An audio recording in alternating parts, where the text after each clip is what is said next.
I hope to make this a final summarization as to why I believe in papal supremacy. People always ask me, like DM me. I hope to make something and just redirect them to that video. So most orthos will use Saint Cyprian to disprove the papacy, but we find Saint Cyprian clarifying that ancient tradition that honors Saint Peter's role in the church and is totally absent in the Orthodox Church. Get this, Epistle 73 verse 7 says, "First the Lord gave that power to Peter, on whom he built the church, and on whom he appointed and declared the origin of unity." Elsewhere in Epistle 33, he says, "The church is settled upon her bishops." So it brings me to this observation. With the massive amounts of evidence pointing to the special position that Peter has in his time and as well as in the church now, a lot of Orthodox will accept certain things that Catholics say. Like, for example, Peter is the leader in the church. Yes, they will agree to that. But what they won't agree to is that his successors are still the ones that preside over the church. They struggle to believe in that. So it brings me back to another post of mine where I took a screenshot of a conversation with some Ortho bros, namely Trevor. He's a good Orthodox apologist. He's well respected, believes that all, and I put emphasis on that all, and I quote, "All bishops derive their episcopal authority from Peter, just as all deacons derive their diaconal authority from Stephen."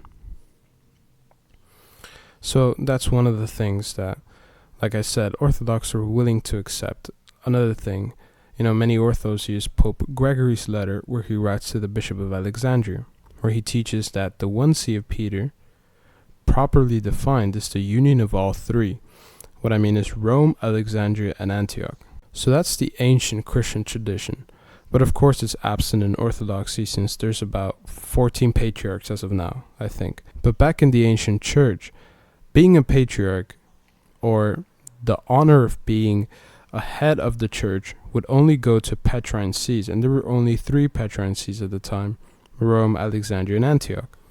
So we get this picture that it's to the successors of Peter that the church has to be united to. So it doesn't matter if you see it as successors in Rome or anywhere. All bishops at the end of the day derive their authority from Peter. Peter's the point of origin for the church. That's the reason for the Saint Cyprian quote.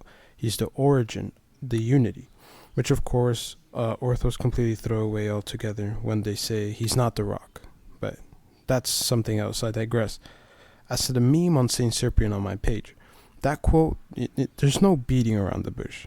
Rome is called the chief church, where priestly unity takes its source.